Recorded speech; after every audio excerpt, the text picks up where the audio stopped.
He thought he'd won nothing more than an old, broken farmhouse for $5. But the moment he opened that creaking door, he found two frightened children hiding in the dark, and a secret buried deep inside the walls that would shake an entire town. Was it fate? Was it luck? Or was it one of God's quiet miracles? Before we begin, tell me, where are you watching from today? I'd love to know. And if this story touches your heart, please subscribe to the channel. Your support means the world to me. Late autumn had settled firmly over the rural town of Red Haven, a small community tucked between rolling hills, thinning forests, and long winding highways that stretched into colder northern states. The wind carried a sharp bite, sweeping dry leaves across the cracked sidewalks and rattling them along the weathered fences surrounding old wooden houses. The sun sat low behind a thick layer of gray clouds, casting the town in a muted golden haze, the kind of end-of-season light that hinted winter was not far behind.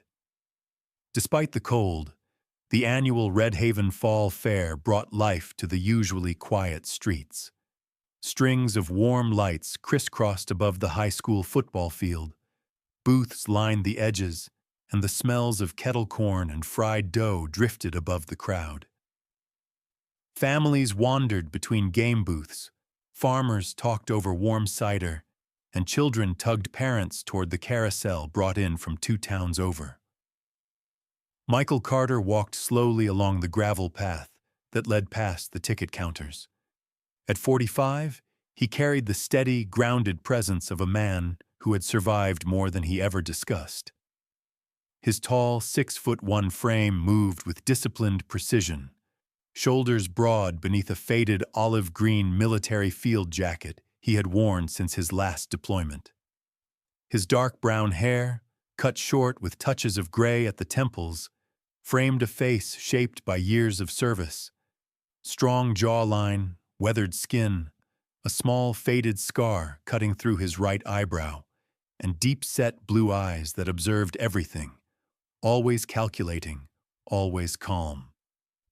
Life after the Marines had left him quieter than before, as if the noise of the world could never match the echoes he carried inside.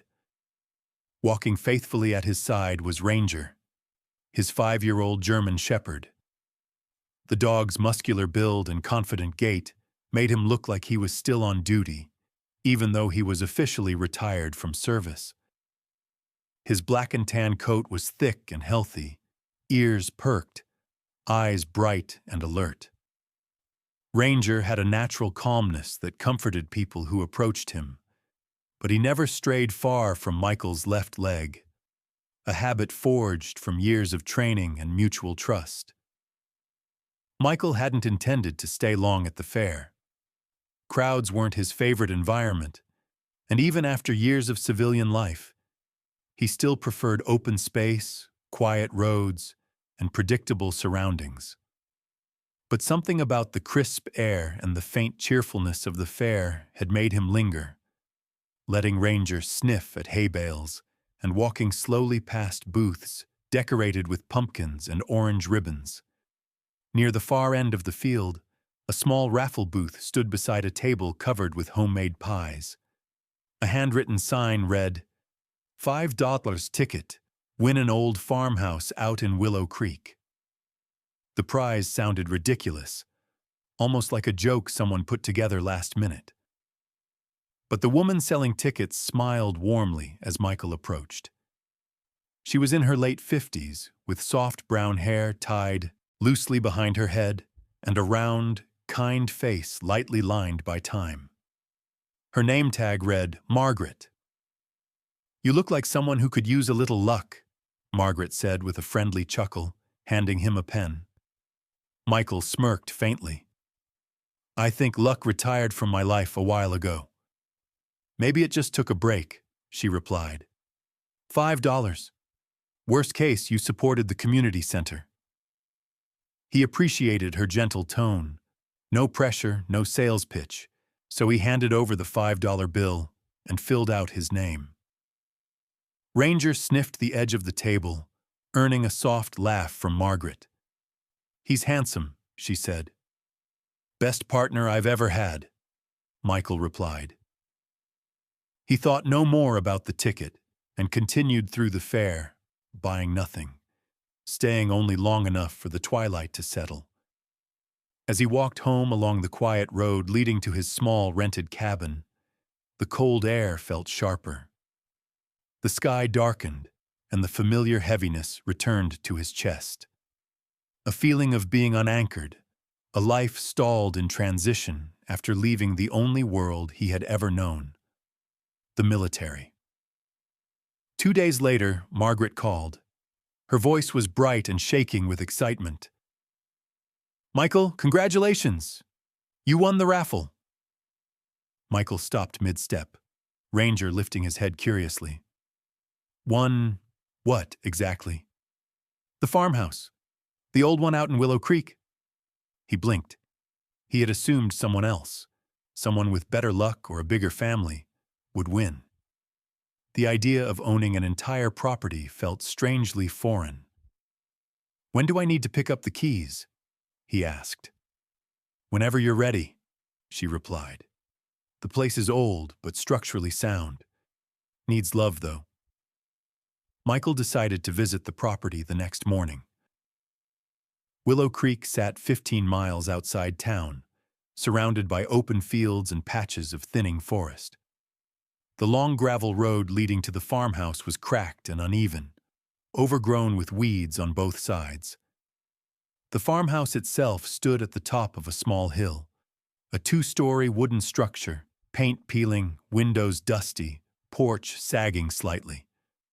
A rusty weather vane creaked in the wind. Ranger trotted ahead, ears perked, tail stiff and alert. Michael immediately sensed the dog's shift in demeanor. Something wasn't right. "Ranger," he said softly. The German shepherd froze, sniffed the air, and let out a low, cautious sound. Not aggressive, but wary. Michael rested a hand on Ranger's head, his instincts rising. Years of combat zones had sharpened his awareness of unusual silence, subtle signs of disturbance, or the feeling of unseen eyes. He unlocked the front door. The hinges groaned, releasing a gust of stale air. Dust floated in beams of pale morning light. Furniture was minimal: a broken rocking chair, an empty bookshelf, a table covered in old newspapers. But the atmosphere felt lived in. Ranger padded toward the kitchen, stopped, then turned sharply toward the basement door. Michael followed. He opened the basement door slowly. Ranger descended first, stepping softly. The basement was dim, lit only by a tiny window near the ceiling. Old tools lay scattered across a workbench. Boxes were stacked haphazardly. Then Michael saw movement. 2 small figures huddled behind a stack of crates. The first was a thin boy of about 10, wearing a torn yellow t-shirt and jeans too short at the ankles. His dark brown hair hung messily over his forehead, and his hazel eyes were filled with fear but also a kind of stubborn protectiveness as he positioned himself in front of the smaller figure beside him. The second was a little girl, maybe 7, with tangled sandy blonde hair and a torn green shirt beneath an oversized beige jacket. Her blue eyes were wide, shimmering with both fear and exhaustion. Dirt clung to her cheeks, but her small hands clutched the edge of her brother's sleeve gently. Michael lifted both hands slowly. "It's okay," he said quietly. "I'm not here to hurt you." Ranger stood still, tail lowered, ears upright but non-threatening. The boy swallowed hard. We didn't take anything." Michael's voice softened. "What are your names?" "I'm Ethan," the boy said cautiously. "This is my sister, Lily." "And how long have you been here?" "A while," Ethan answered, his voice trembling. "We didn't have anywhere else to go." Michael looked around the cold basement, imagining the nights they had spent here alone. His chest tightened, not with fear, but with something far heavier. Recognition. He had known what it felt like to have nowhere to stand, except the place you happened to fall. He glanced at Ranger, who approached the children slowly and gently sniffed their hands. Lily let out a small, shaky breath. Michael exhaled. "You can stay," he said simply. "Both of you. We'll figure this out together." And so, in the quiet basement of a forgotten farmhouse, an unlikely family began. One man, two children, and a loyal dog, each of them abandoned by someone, yet brought together by a $5 ticket and the faint, fragile hope of starting over. The first true cold of early winter arrived at Willow Creek the following morning, coating the tall grasses outside the farmhouse with a thin layer of frost. The sunrise broke across the sky in soft colors, pale yellow blending into gentle pink, casting long, cool shadows over the property. The air was crisp enough that each breath came out in a faint cloud, but sunlight spilled across the porch in a warm, steady glow that softened the harshness of the season. Inside the farmhouse, the old wooden floors creaked under Michael Carter's boots as he walked through the hallway with quiet determination. He had risen early, as he always did, a habit ingrained from years of military structure. Today's goal was simple but essential. Begin repairing the house so it could shelter the 3 humans and 1 dog who now called it home. Michael stepped outside with a toolbox slung in one hand and Ranger trotting behind him. The German Shepherd's coat bristled slightly in the cold, but his movements were smooth and confident. Ranger paused at the bottom of the porch steps, sniffing the frosty air before pacing the perimeter with careful attention, an instinctive patrol pattern that had never fully left him. His presence alone made the children feel secure. Inside, Ethan was already awake, standing near the window as the sunlight filtered in. The 10-year-old boy had always carried a guarded look in his hazel eyes, shaped by months, perhaps years, of instability. But that morning, something softer had settled in his expressions. Wearing the same faded yellow shirt and worn jeans, he approached Michael hesitantly, but with purpose. "Do you need help?" Ethan asked, rubbing his hands together for warmth. Michael turned, noticing the boy's effort to stand taller, to appear useful. "Yeah," he said with a small nod. "Grab that small bucket of nails and meet me outside. We're fixing the roof first." Ethan brightened slightly. He grabbed the bucket, nearly stumbling under its weight but recovering quickly. Ranger nudged him gently on the way out, a soft reminder that he wasn't alone. Lily, still sleepy-eyed in her oversized beige jacket, wandered into the kitchen. Her sandy blonde hair was messy from sleep, and her blue eyes blinked curiously toward the sound of tools clattering outside. Though shy, she had a natural gentleness to her. Small gestures, soft smiles, that made even the old farmhouse feel lighter.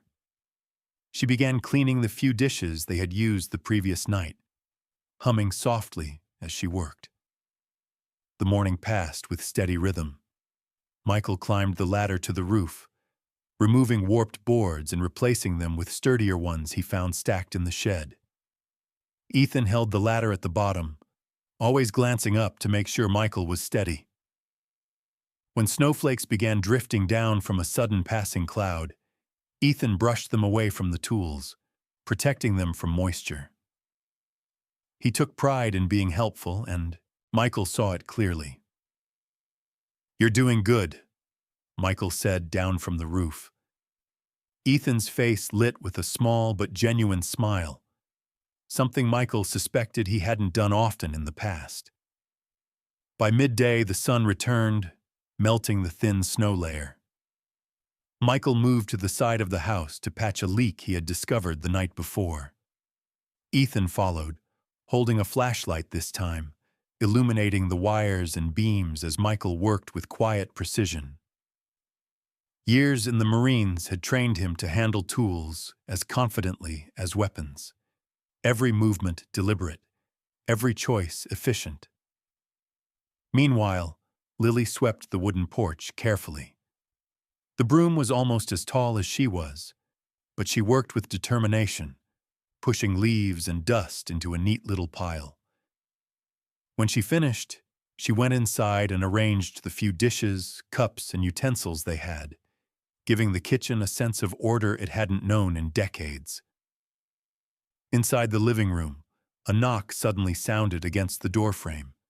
Ranger barked once, not in alarm, but as a notice. A woman stood outside, carrying a small box wrapped in brown paper. She appeared to be in her early 40s, with shoulder-length auburn hair tucked beneath a knitted gray beanie. Her features were soft but tired, like someone who had spent a lifetime working without much rest. Her brown eyes held a gentle alertness, and she wore a thick wool coat over faded jeans. "Hello?" she called, offering a polite smile when Lily peeked around the corner. Michael approached carefully, but without suspicion. "Can I help you?" The woman shifted the box in her arms. "Name's Claire Dalton. I live down the road," she said, nodding toward the southern fields. "Margaret, the lady from the Raffle, told me someone new moved in. I thought I'd bring some things. The old house gets cold." Her voice was kind but reserved, the tone of someone used to being cautious around strangers. Michael opened the door wider. "That's thoughtful. Thank you." Claire glanced inside briefly, her gaze lingering on the children with soft concern. "If you need anything, tools, blankets, or food, the folks around here usually lend a hand," she said. "Just ask." Michael nodded. "I appreciate it." She gave one more warm, if slightly tired smile, then walked back down the dirt path, boots crunching softly on frost. As the afternoon faded toward evening, the farmhouse had changed. The roof no longer leaked. The porch was clean. The kitchen looked almost welcoming. Inside, Lily stirred a pot of simple vegetable soup while Ethan helped set the table. Ranger lay near the fireplace, his chest rising and falling slowly as he rested. Michael watched the children move about the kitchen, their voices soft but full of new life. Something in him loosened, an old knot he hadn't realized he'd been carrying. The simple clatter of spoons, the warmth of the stove, the smell of soup filling the air.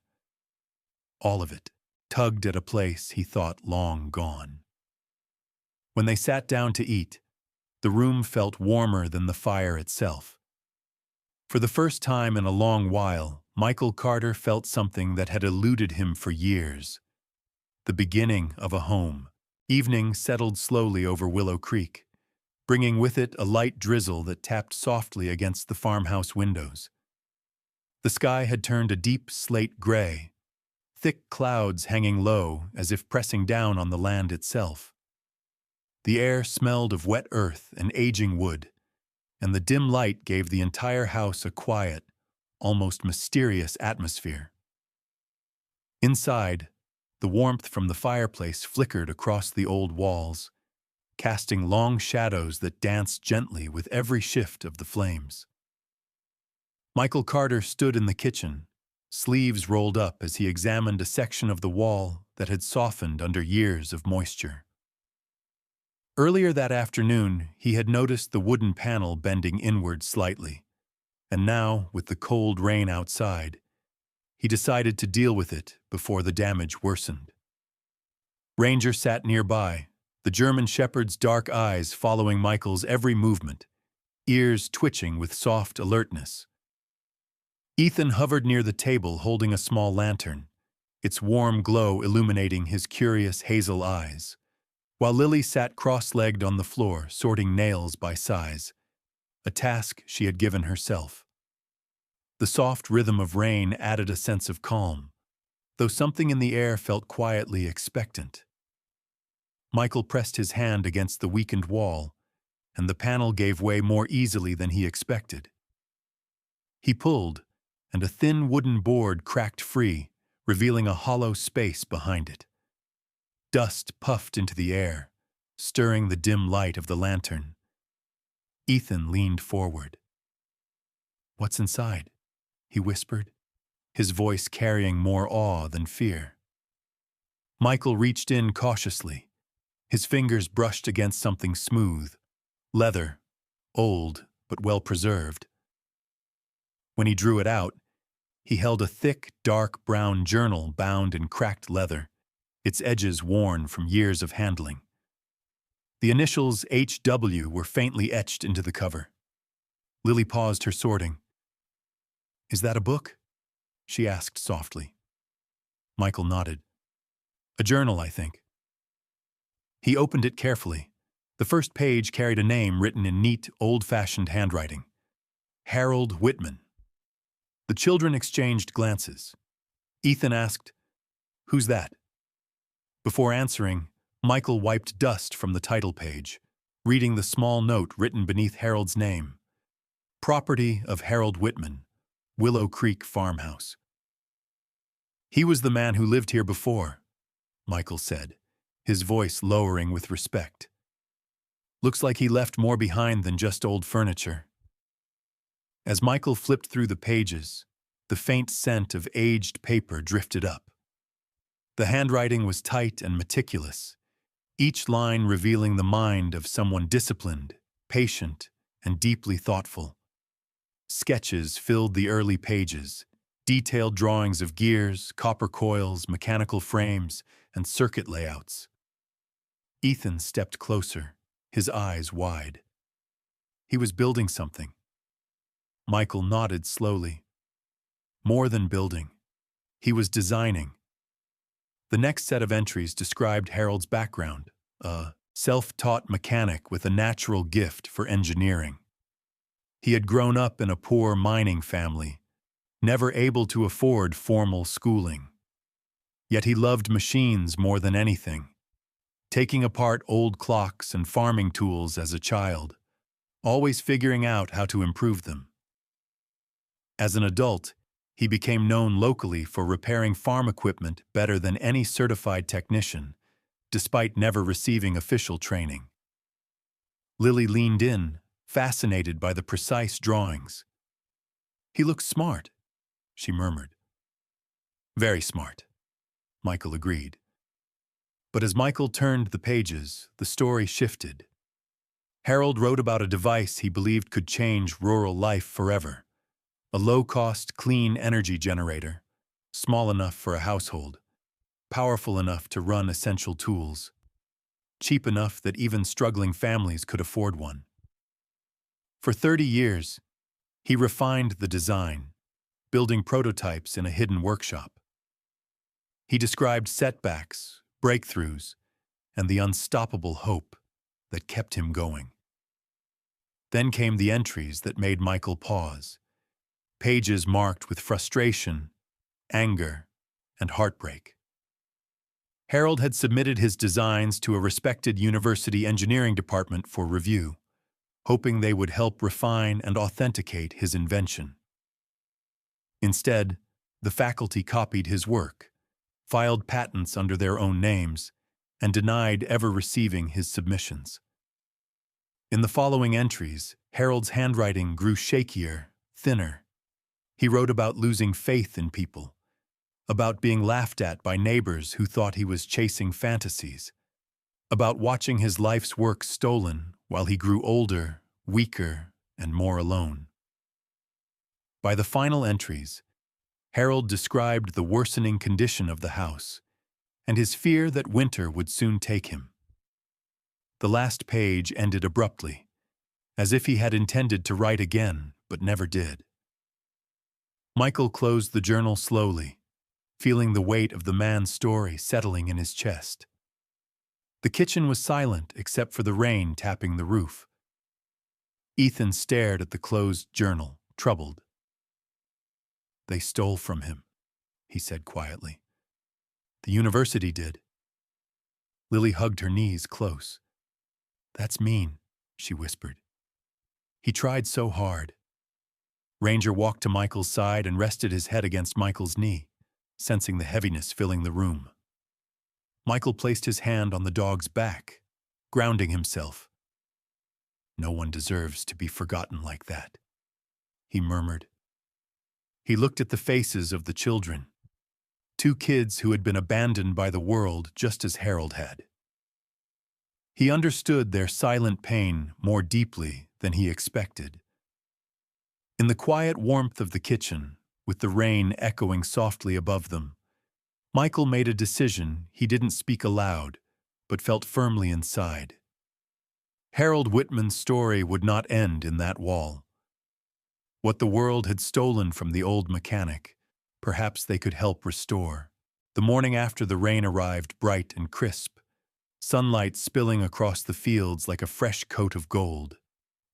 The cold air carried the clean scent of wet leaves and wood, and a faint mist still clung to the edges of the pasture. Michael stepped outside with Ranger at his heel, the German shepherd's thick coat catching the light as he sniffed the damp ground with quiet alertness. The storm had passed, but something still lingered in Michael's mind. The entries in Harold Whitman's journal about a place Harold called the workshop behind the grain shed. It was the only part of the property Michael hadn't checked carefully, mostly because the shed had looked on the brink of collapse from the outside. But now, with sunlight guiding the way, he felt compelled to search for it. Ethan and Lily followed a few steps behind, bundled in oversized jackets Michael had found in the attic closet. Ethan, with his yellow shirt peeking out, walked with growing confidence these days, his posture less hunched than when Michael first met him. Lily, in her green shirt, kept close to Ethan's side, holding Ranger's tail like a guide rope, her small cheeks pink from the cold. They reached the old grain shed, a wooden structure slanted slightly to one side, the boards weathered to a silvery gray. Ivy crawled up the beams, and a rusty hook dangled from the doorway. But behind the shed, partially hidden by tangled bushes and an old stack of firewood, Michael spotted something else. A narrow metal door embedded into the back wall of the shed, barely visible under layers of grime. That must be it, Michael murmured. He brushed away dead leaves and pulled hard on the handle. The door groaned, resisting at first, then swung open with a dry metallic moan. A cool, stale draft drifted out. Inside, darkness loomed, thick and quiet. Michael clicked on his flashlight. Its beam revealed a long staircase leading downward, wooden steps coated in dust but intact. Ethan peered over Michael's shoulder. A secret workshop, like in the journal, he whispered, excitement mixing with awe. They descended carefully, Ranger going first as if sensing the need to scout. At the bottom, Michael pushed open another door, and a spacious underground workshop revealed itself in the dim light. Shelves lined the walls, filled with mechanical parts, copper coils, metal plates, spools of wire, and rows of carefully labeled jars containing bolts and gears. A large workbench dominated the center of the room. Above it hung lamps connected to an old generator. Michael switched the generator's crank, and the lamps flickered to life, illuminating the room in warm amber glow. There, on the main workbench, sat the unfinished device from Harold's journal, a complex construction of copper tubing, metal housing, and electrical channels. Even incomplete, it radiated brilliance. Ethan's jaw dropped. He really built it, the boy breathed. Lily stepped closer, her eyes reflecting the copper coils. It looks beautiful. Michael studied the device, his technical background from his time in the Marine Corps resurfacing. Years working with field generators, communications equipment, and improvised power units had sharpened his understanding of mechanical systems. Though Harold's invention was far more intricate, the logic behind it felt familiar. Harold wasn't just smart, Michael said quietly. He was a genius. Over the next several days, the workshop became the heart of their new life. Each morning, after breakfast, they followed the same routine. Michael worked steadily at the device, reading Harold's notes and cross-checking them with the sketches pinned along the wall. Ethan stayed at his side, handing tools, learning how to read diagrams, and absorbing every explanation with wide-eyed fascination. The boy's natural curiosity blossomed. He asked questions about circuits, wiring, and voltage, questions that revealed a sharp mind waiting for a chance to grow. Lily brought them water, snacks, and occasionally small flowers she picked from behind the barn. She would sit nearby humming softly, her presence gentle and grounding.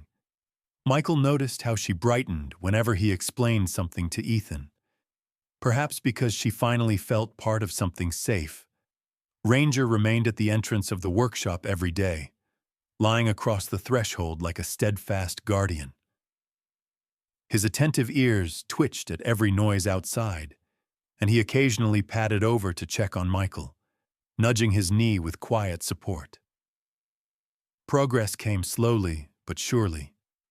Each piece Michael installed made the device feel more alive. He replaced old wires, secured loose components, and adjusted alignment screws that had rusted over time. At one point, they discovered a missing regulator coil, but Michael located the correct component in a drawer labeled Final Parts. Harold had prepared everything. He simply hadn't lived long enough to finish the installation.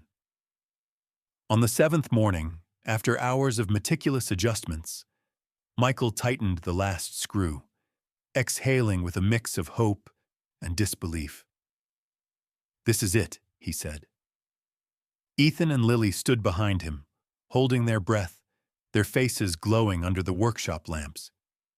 Ranger rose to his feet, sensing the tension. Michael pressed the power switch. A low hum filled the room, soft at first, then steady. The copper coils began to rotate with smooth precision. Lights on the control panel flickered before stabilizing. A small voltmeter needle rose, steady and strong. The device emitted a clean, gentle vibration, the unmistakable rhythm of a machine built with perfection. Energy flowed through the output lines, lighting up a small test bulb Michael had connected minutes earlier. The bulb glowed bright white. "It works," Michael whispered, voice trembling slightly. Ethan gasped. Lily clapped her hands over her mouth. Ranger let out a soft, approving bark. Michael stared at the humming device, realizing fully what Harold had accomplished. The world had ignored Harold Whitman, but they had been wrong. He had built something extraordinary, something that could change lives. Michael felt a surge of responsibility. "Harold deserved better than to be forgotten," he murmured, "and we'll make sure he isn't." The workshop hummed steadily, a tribute to the man who created it, and to the new family who brought his dream to life. Early spring arrived quietly in Willow Creek, brushing the land with a soft, cool breeze. Patches of green began to push through the once frozen soil, and sunlight stretched longer across the fields each morning. The farmhouse, which had once stood as a symbol of abandonment, now carried the warm sounds of life. Footsteps, laughter, and the steady hum of Harold Whitman's restored invention. Michael Carter stood in the workshop reviewing the evidence he had collected. Harold's journal filled with detailed entries, stacks of original sketches, dated diagrams, and meticulous notes that clearly recorded every development Harold had made over decades. Michael had arranged them in order on a long table, each page protected inside clear sleeves. Ethan and Lily sat nearby reading quietly, their faces reflecting admiration for the man whose legacy they were helping preserve. Ranger walked between them, tail sweeping the floor like a slow metronome. After finishing the machine, Michael felt an obligation far greater than simply restarting Harold's dream. He felt responsible for exposing the truth that had been buried with the old mechanic. He spent several days gathering every piece of evidence from the workshop and the hidden wall compartment. Dates aligned perfectly. Harold had developed the core design long before the university's patents were filed. The resemblance between Harold's original sketches and the university's research diagrams was undeniable. Michael knew proving the truth would require more than quiet outrage. He needed to show the world. He contacted a local reporter, Claire Henson, a woman in her mid-40s with sharp eyes and sandy blonde hair that she usually tied into a loose bun. Claire was known for her straightforward, honest reporting and her refusal to let powerful institutions intimidate her. She arrived in an old silver SUV, stepping out with a notepad tucked under her arm. Claire carried an air of confidence shaped by 20 years of exposing small-town corruption and overlooked injustices. Her skin was lightly freckled from years spent chasing stories outdoors, and her demeanor was brisk, yet compassionate. Michael led her into the workshop. Claire's eyes widened as she scanned the shelves of dated blueprints, hand-drawn schematics, and stacks of journals. This is extraordinary," she said, adjusting her glasses as she leaned over the table. "If what you're saying is true, the university built an entire research program on this man's stolen work." Michael nodded. Harold deserved better. He worked alone his whole life, hoping someone would listen. Claire gave him a steady look. "Then let's make them listen." They planned a public demonstration for the following weekend. With Claire's help, word spread quickly. Flyers went up at the diner, the feed store, and the post office. Curious neighbors stopped by asking if the rumors were true, that the old Whitman place held something remarkable. Michael kept his explanations simple, but invited everyone to come see for themselves. On the day of the demonstration, the sky was bright, swept clean by the early spring breeze. More than 100 people gathered outside the workshop. Some had known Harold personally. Others remembered the strange old man who used to buy copper and wires from town. Many came simply because they wanted something hopeful to talk about. Michael stood at the front, wearing a clean flannel shirt and the calm, steady expression of someone fulfilling a promise. Ethan and Lily sat beside Ranger in the front row, the dog perched proudly between them. Claire positioned her camera and notebook near the side. Michael began by telling Harold's story, who he was, what he had built, and how his life's work had been stolen. He showed Harold's journal, the timeline of sketches, and the original diagrams. People murmured as they made connections, recognizing dates and events they remembered from years ago. Then Michael powered on the machine. The hum that filled the workshop was smooth and even, the copper coils spinning with precision. When the connected appliances lit up using the clean, efficient energy generated by the device, the crowd gasped collectively. Some clapped. Others whispered Harold's name as if realizing only now how much they had underestimated him. Claire recorded everything.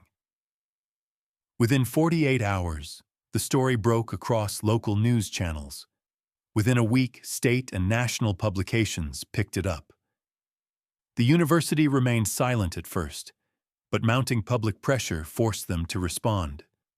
Reporters uncovered the patents, comparing the diagrams to Harold's originals. The match was indisputable. 10 days after the demonstration, the university released a public apology acknowledging Harold Whitman as the true original inventor. A televised statement followed, delivered by the university's president, a tall man with salt and pepper hair and a heavy voice that carried the tension of institutional shame. He admitted that mistakes had been made, oversight had occurred, and Harold's contributions had been wrongfully ignored. He announced the establishment of the Harold Whitman Scholarship for rural engineering students, designed to support children with talent but limited opportunities, exactly the kind of support Harold never had. When Michael heard the announcement, he stood quietly in the living room, Ethan and Lily holding his hands. Ranger rested against his leg. Lily asked softly, "Does this mean Harold's happy now?" Michael smiled gently. "I think it means he's finally seen." As spring stretched across Willow Creek, the once-abandoned farm grew into a place of life, purpose, and belonging. Michael repaired old fences, planted a small garden with Lily's help, and taught Ethan how to use tools properly. Ranger guarded the property with calm pride. And every night, as they ate dinner together, in the warm kitchen, Michael felt something he hadn't felt in years, a sense of family. Not by blood, but by choice. Harold Whitman's truth had been revealed, and in the process, Michael found his own path back to meaning, surrounded by the new family fate had placed in his hands. Sometimes, God sends miracles in the quietest ways. Not through thunder, not through lightning, but through people who cross our paths when we least expect it. Michael thought he won a broken, worthless farm, but maybe what he really won was a second chance. A chance to restore a forgotten man's legacy. A chance to give 2 lost children a home. A chance to let his own heart heal. And maybe that's how God works in our everyday lives. Not by changing the whole world at once, but by placing small blessings in front of us. A door we'd forgotten, a journal long hidden, a child needing love, a truth waiting to be set free, and giving us the courage to open our eyes. If you're watching this today, maybe you're carrying your own hidden pain. Maybe you feel unseen, unheard, or unimportant. But remember, God sees you. He knows your story, and He still has a purpose for you, a purpose no one else can fulfill. Just like Harold, just like Michael, just like each of us trying our best in this life. So if you believe that miracles still happen, even the quiet ones, I invite you to share this story with someone who might need a little light today. Leave a comment below and tell us, where did God send a small miracle into your life? And if this story touched your heart, make sure to like, subscribe, and turn on the notification bell so you never miss another message of hope. May the Lord bless you, keep you safe, and surround you with His grace, today, tomorrow, and always. God bless you and your family.